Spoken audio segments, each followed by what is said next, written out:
निज स्वरूप को परम रस जाने भरो अपार, बंधु परमानंदमय समय सारे विकार। देखो यहाँ 28 नंबर का जो छंद है उसमें अंत में 2 लाइनें आई हैं, और इसी प्रकार से अगला जो छंद है उसमें भी यही 2 लाइनें फिर रिपीट होंगी। यही भात चेतन अचेतन की संगत सो, साँझ सो विमुख भयो झूठ में बहर है। ठीक है, तो यहाँ पर ये कहा यही भात चेतन अचेतन की संगति सो। तो वो अचेतन की संगति कैसे करता है, ये यहाँ पर 3-4 बातें कही ना। पहली बात कही कि जो अपनी संपदा नहीं है उसे अपनी संपदा मानता है, वो संपदा अचेतन है, और आप अपना वैभव ज्ञान दर्शन सुखवीर ऐसी सत्ता स्वरूप वस्तु है। तो एक बात तो ये हुई, यही बात है। दूसरा उन्होंने कहा कर्म में अमृत जाने ज्ञान में जहर है। देखो अपन ये जानते हैं अमृत और जहर दोनों एक दूसरे के विरोधी हैं। अब जो कर्म करके ही ऐसा माने कि इससे मुझे मोक्ष मिलेगा, तो वो ज्ञान को जहर जानेगा ही ना। ऐसा आशय है। देखो क्या होता है कि जो कविता होती है ना, तो कविता में लय बनानी पड़ती है। देखो आप जहर कहर लहर बहर ऐसा शब्द आए ना, तो इसलिए उन्हें अमृत यहाँ रखा तो वहां जहर रख दिया। हाँ, एक बात। दूसरी बात क्या है, माने कि ज्ञान करने में कंटाला आता है जीव को, विचार करने में या स्वाध्याय करने में, ये वस्तु स्वरूप को समझने में उसे लगता है सीधा सीधा ये तो है ना सब, यही तो धर्म है, यही तो धर्म है, तो करना धरना है ना, वही तो धर्म है ना। तो उसे इतनी शांति, इतना सब्र, इतना धैर्य नहीं है।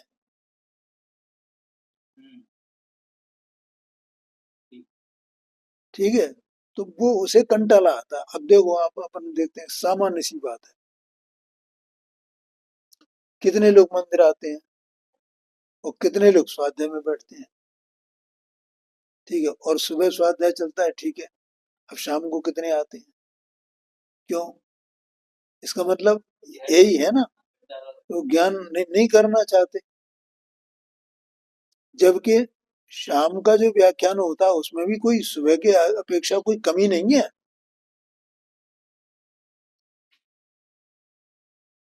ध्यान में आया ना? तो इसका मतलब ये है कि वो सुहाता ही नहीं है,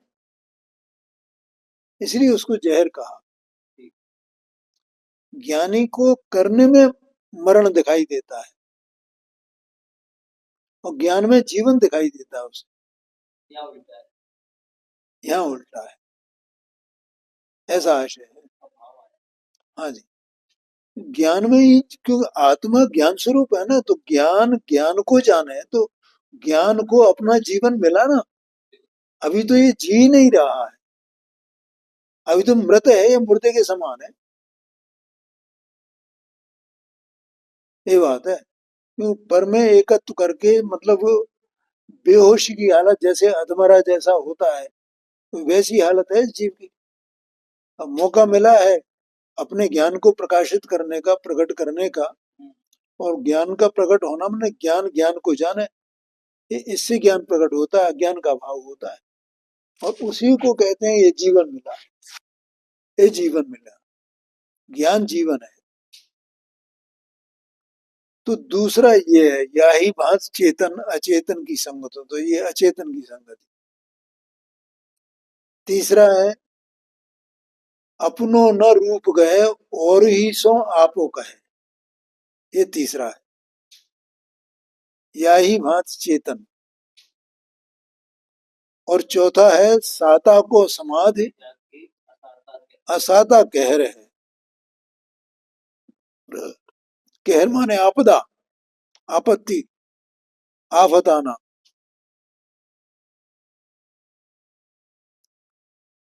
और फिर ये चार प्रकार की कसा है, उसमें निमग्न है ये, उसको अपना स्वरूप मान रहा है ये, इन्हीं उसमें इन विकल्पों में उलझा रहता है। क्रोध मान माया लोभ के जो विकल्प हैं, उन विकल्पों में ही उलझा रहता है जी। उसी प्रकार से वो राग द्वेष राग द्वेष राग द्वेष राग द्वेष, इष्टानिष्ट की कल्पना है, इसमें लगा रहता है। तो इसलिए कहा या ही भांत चेतन।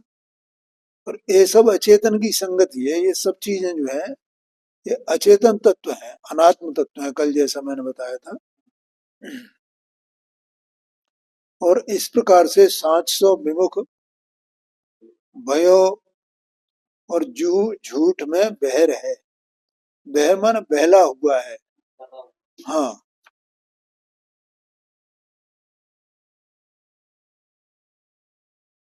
अर्थ इसका अपन कर लेते हैं एक बार। सोना चांदी जो पहाड़ों की मिट्टी है, उन्हें निज संपत्ति कहता है। शुभ क्रिया को अमृत मानता है और ज्ञान को जहर जानता है। अपने आत्म रूप को ग्रहण नहीं करता। शरीर आदि जो पर हैं, उन्हें आत्मा मानता है। साता वेदनी जलित जनित लौकिक सुख में आनंद मानता है और असाता के उदय को आफत कहता है। क्रोध की तलवार,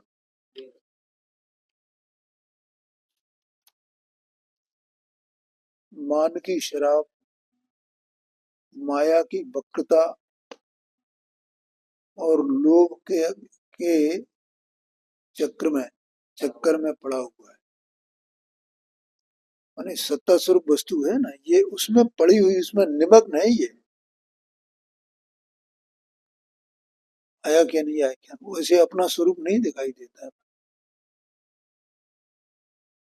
इस प्रकार अचेतन की संगति से चिद्रूप आत्मा सत्य से परान्मुख होकर झूठ ही में उलझ रहा है। अब पुनः इसी बात को फिर कहते हैं, देखो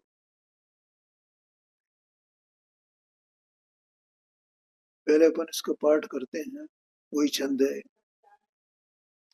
तीन काल अतीत अनागत वर्तमान, जग में अखंडित प्रवाह को डहर।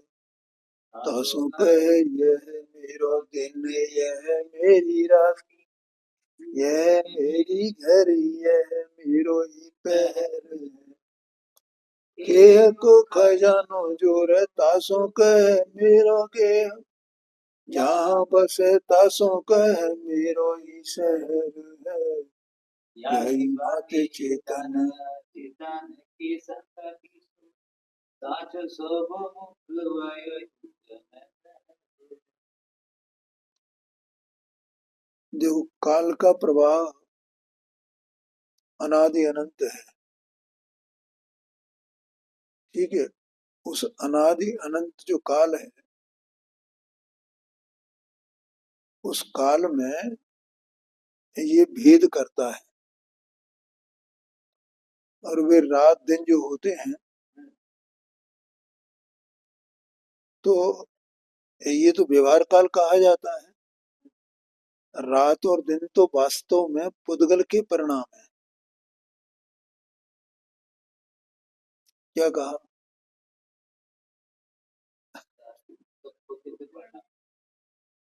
हाँ जी।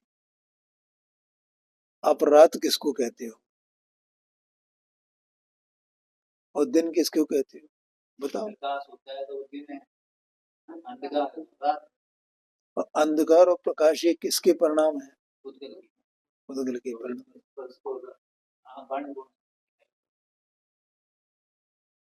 ठीक है ना? वो पुद्गल के परिणाम को व्यवहार से काल कहा जाता है। काल द्रव्य की पर्याय। आ गया ना समझ में? तो अब वो काल द्रव्य की पर्याय है, व्यवहार से भी सही, कोई बात नहीं उसमें। अब ये उस काल द्रव्य की पर्याय को अपना करता है, ये मेरी रात ये मेरा दिन। कैसे करता है? अब मेरी उम्र इतनी हो गई ना, तो उसमें इतने दिन इतनी रातें हुई क्या नहीं हुई? तो ये रातें दिन मेरे ही तो हो गए ना, तो मैंने उसमें एकत्व किया ना, ऐसा आशय है। इसका मतलब इसने, चाहे उसे पुद्गल का परिणाम कहो निश्चय से, चाहे उसे व्यवहार से काल का परिणाम कहो, लेकिन दोनों ही हैं तो परद्रव्य ना इस चेतन वस्तु के लिए। और इसने उनमें अपनापन किया है, ऐसा आशय है। तासों कहे यह है मेरो दिन, यह मेरी रात, यह मेरी घड़ी। घड़ी माने घड़ी। एक घड़ी जो है वो कितने 24 मिनट की होती है ना, 48 मिनट का एक मुहूर्त होता है। मुहूर्त जो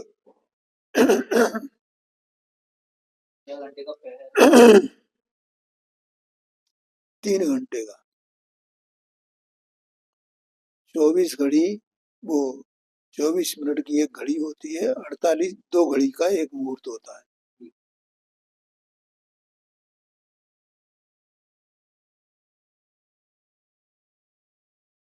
इसलिए 8 पहर बोलते हैं। हाँ, और 48 मिनट हुए ना एक मुहूर्त के, तो 48 दूनी 96 और 24 120,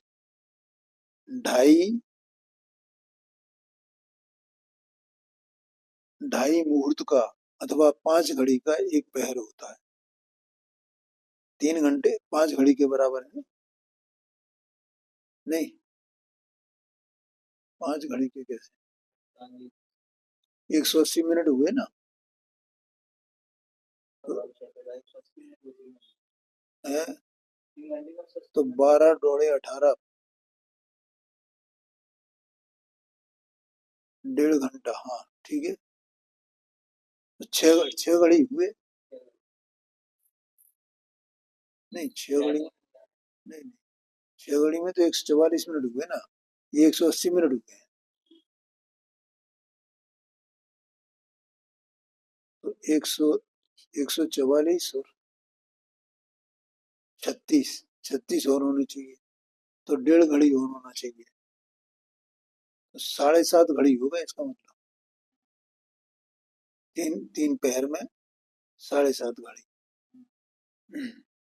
हाँ 15 और 12 180, ठीक है बिल्कुल सही है। 15 के आधे 7.5 हो गए।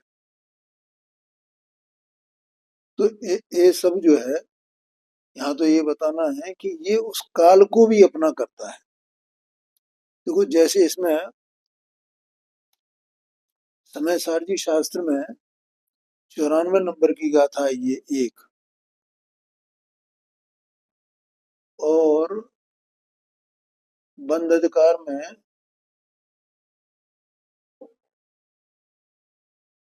268 269 शायद दो गाथाएं हैं।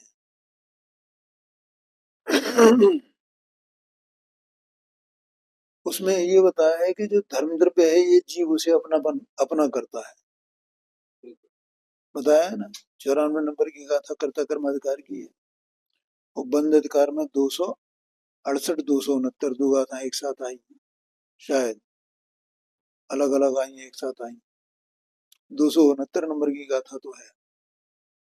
तो उसमें अध्यवसान को 3 प्रकार का कहा गया बंद अधिकार में। उसमें से एक ये है कि धर्म द्रव्य को अपना कहता है कि ये धर्म द्रव्य में हूं।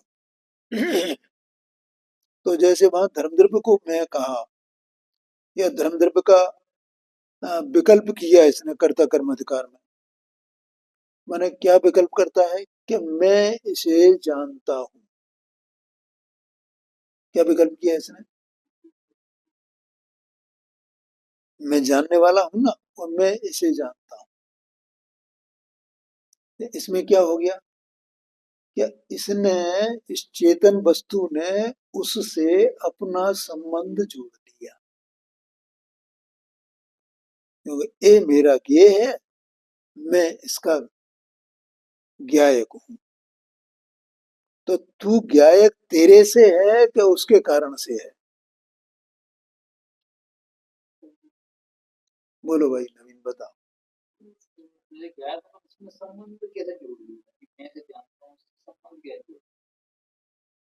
यही तो मैं पूछ रहा हूं ना, मेरा प्रश्न क्या है?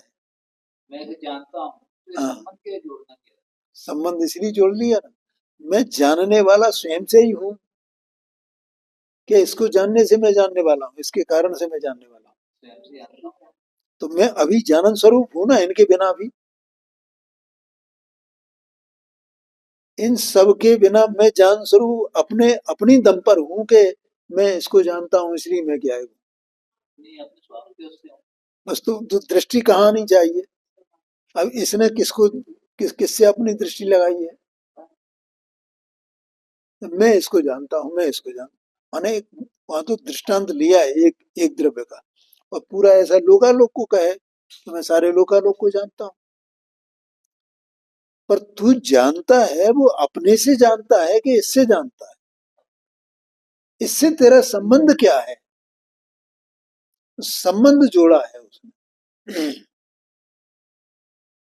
इसलिए वहां बंद अधिकार में उसे अध्यवसान कहा, और यहाँ कहा कर्तापना उसे। एक कर्ता, मैं जानने वाला, और ये जानने में आने वाला मेरा कार्य, ऐसा विकल्प ये करता है। तो जैसे वहां धर्म द्रव्य के लिए कहा, ऐसा पंडित साहब ने यहाँ पर ये काल द्रव्य के लिए कहा है। ऐसा आशय समझना, परद्रव्य है। हाँ, हाँ जी, हाँ जी। ये आत्मा अनादि अनंत है, ये भी वास्तव में उपाधि है। इसकी जरूरत क्या है? ये तो है ना अपने से। लेकिन वो अनादि अनंत ऐसा कहे बिना बात बनती नहीं है, समझ में नहीं आता है। नहीं मानी आती। हाँ जी, हाँ जी। भगवान को, सिद्ध भगवान को या अनंत परमात्माओं का ऐसा विकल्प आता होगा, मैं अनादि अनंत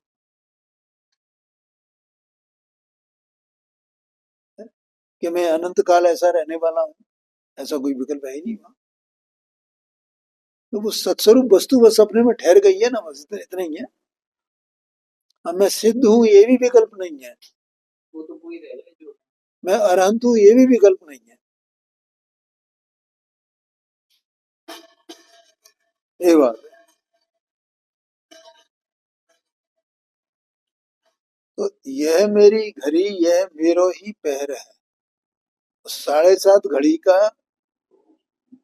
एक पैर, माने 3 घंटे का।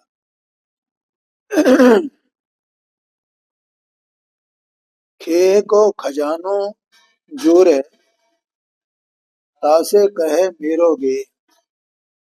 माने ये ईंट पत्थर का इसका घर बनता है ना, तो बना काय का है? वो किसकी रचना है? वो पुद्गल की रचना है। उसको कहा खे को खजानो। और आत्मा वस्तु है वो क्या है? वो काय का खजाना है? वो चेतन का खजाना है।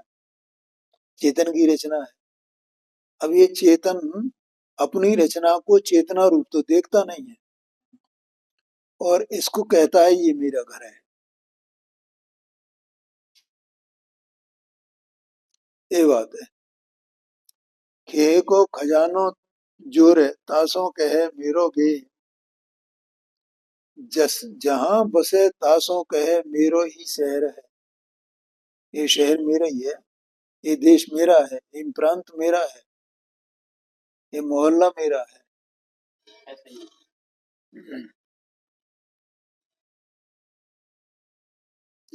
यही भांति चेतन अचेतन की संगति सो, सांच सो विमुख भयो झूठ में बह रहे। इसी प्रकार से दो छंद यहाँ कहे उन्होंने।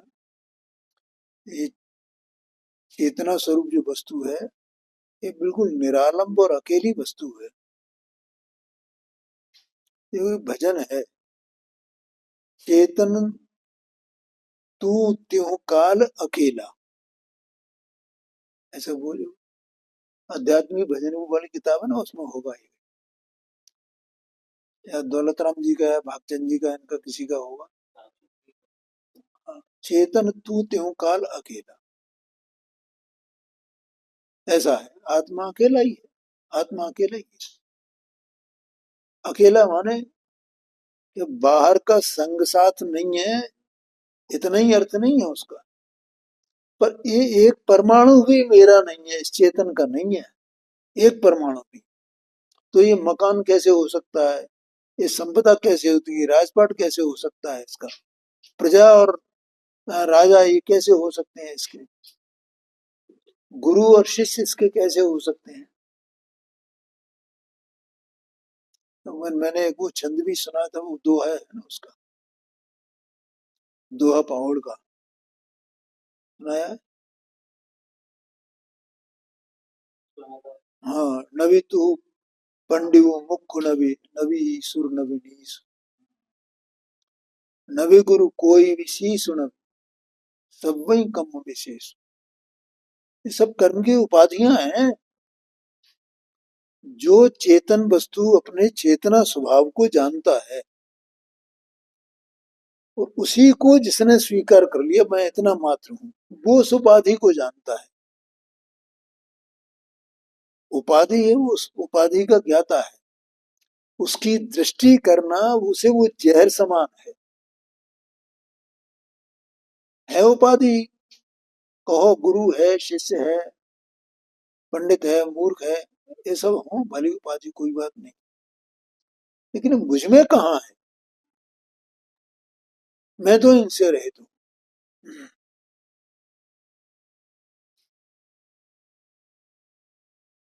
और उसमें आगे और है एक दोहा, उसी के बाद ये जस्ट,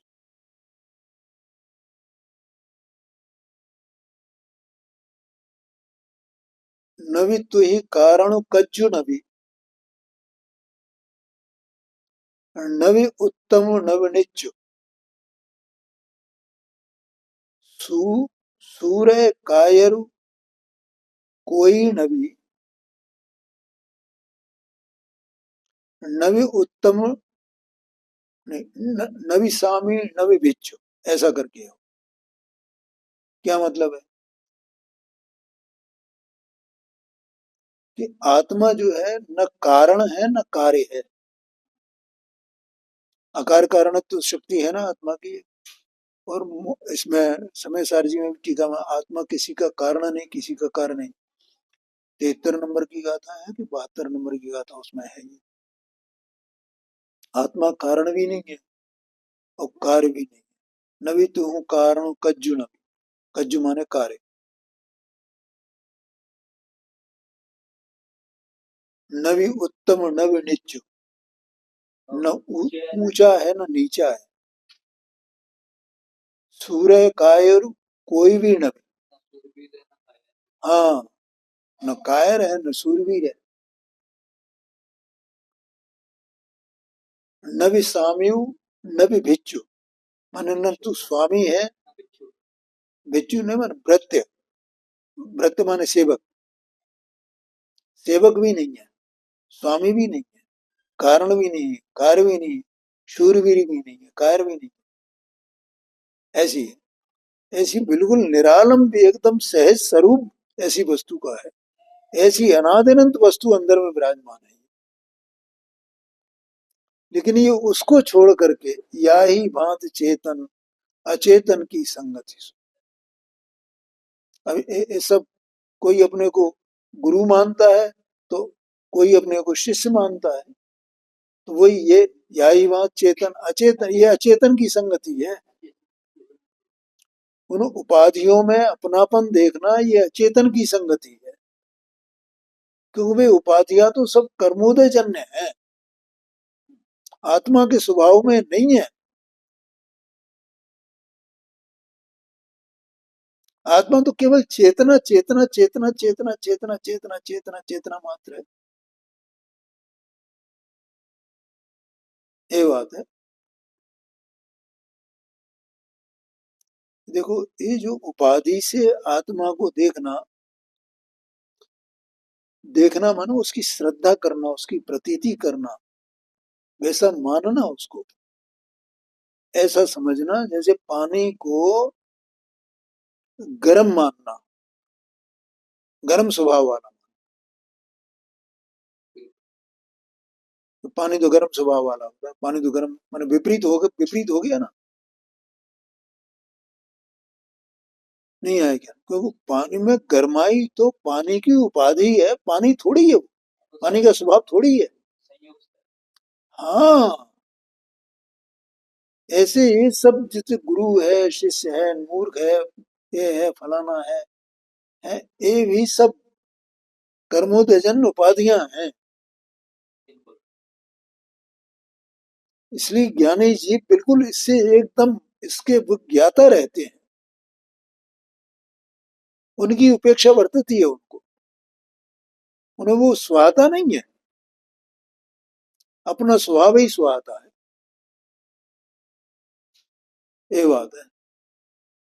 लेकिन जिन्हें पे सुहाते हैं उनकी बात है, या ही भांति चेतन अचेतन की संगत सुन। अब जिन्हें पे उपाधियां सुहाती हैं, तो वे बाहर में कितने बड़े महात्मा हुए तो भी क्या है, साच सौ विमुख हुए। ये स्थिति है।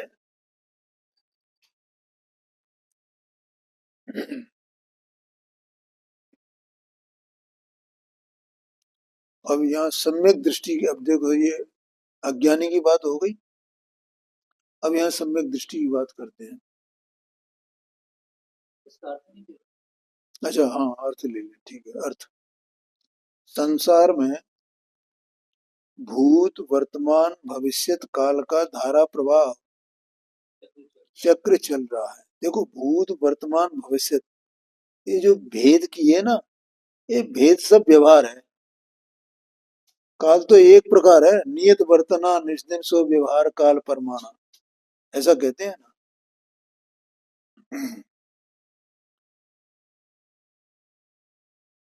और उसे कहता है कि मेरा दिन मेरी रात मेरी घड़ी मेरा पहर है। और ये अपन ने देखा होगा कि भैया एक रात कट गई, दो रात कट गई, 5 दिन कट गए, किसके काट दिए भैया, किसने किसने काट दिए, किसको क्या कर दिया है, ये उनमें अपनापन करना है ये। हाँ भैया, वहां तो रात काटना मुश्किल हो गया, इतने दिन रहे वहां, इतने दिन कैसे कटे हम जानते हैं। हाँ हाँ बिल्कुल।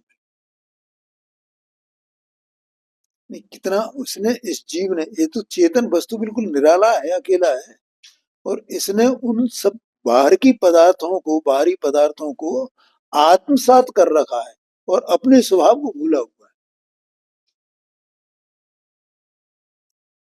मेरा दिन मेरी रात मेरी घड़ी मेरा पहर है, कचरे का ढेर इकट्ठा करता है और कहता है कि यह मेरा मकान है। जिस पृथ्वी खंड पर रहता है उसे अपना नगर बतलाता है। इस प्रकार अचेतन की संगति से चिद्रूप आत्मा सत्य से परान्मुख होकर झूठ में उलझ रहा है। ऐसा है। चलो अब आज इतना ही रखते हैं, आधा हो गया है।